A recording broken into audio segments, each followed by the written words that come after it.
نحمده ونصلي على رسوله الكريم بسم اللہ الرحمن الرحیم۔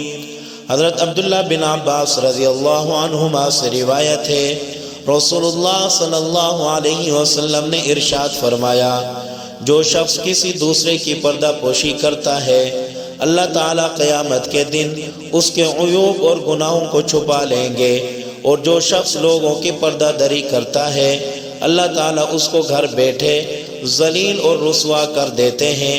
تو میرے بھائیوں، ہمیں ہر کسی کی پردہ پوشی کرنی چاہیے، اس کے گناہ کسی کے سامنے نہیں رکھنے چاہیے۔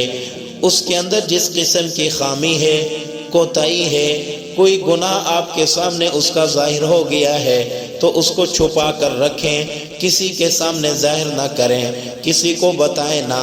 اگر آپ اس کا گناہ لوگوں کے سامنے بتائیں گے، لوگوں کے سامنے ظاہر کریں گے تو اللہ رب العزت آپ کو گھر بیٹھے ذلیل اور رسوا کر دیں گے، کیونکہ ایک دوسرے کو گناہ بتانے سے انسان کے عیوب ظاہر ہوتے ہیں، انسان کے گناہ ظاہر ہوتے ہیں۔ ہمیں اس بات کا خاص خیال رکھنا چاہیے، اگر آج ہم کسی دوسرے کے گناہ لوگوں کے سامنے بتا رہے ہیں تو یاد رکھیے ہمارے گناہ بھی اللہ رب العزت دوسروں کے سامنے بتائیں گے۔ میرے رب کی ذات ایسی ذات ہے جو اپنے بندوں کے گناہوں کو چھپاتی ہے۔ ہم جتنے بھی گناہ کرتے ہیں اللہ تبارک و تعالی ہمارے گناہ کسی کے سامنے ظاہر نہیں کرتے۔ ہم بندے ہی ہوتے ہیں جو ایک دوسرے کے سامنے گناہوں کو ظاہر کرتے ہیں۔ انسان سے جب کوئی گناہ ہو جاتا ہے تو وہ بھی اپنے دو چار دوستوں کے درمیان بیٹھ کر بڑے فخر سے کہتا ہے میں نے فلاں کام کیا ہے۔ توبہ توبہ، استغفر اللہ، کتنی بری بات ہے۔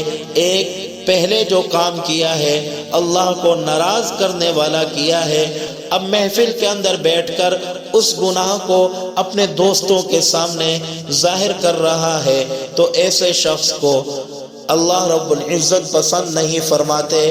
ہمیں اپنے گناہوں کو بھی چھپانا چاہیے اور دوسروں کے گناہوں کو بھی چھپانا چاہیے، ورنہ جو شخص دوسروں کی پردہ پوشی نہیں کرتا تو اللہ رب العزت اسے گھر بیٹھے ذلیل اور رسوا کر دیں گے، اور قیامت والے دن اس کے گناہ ہر ایک ایک کے سامنے پیش کیے جائیں گے۔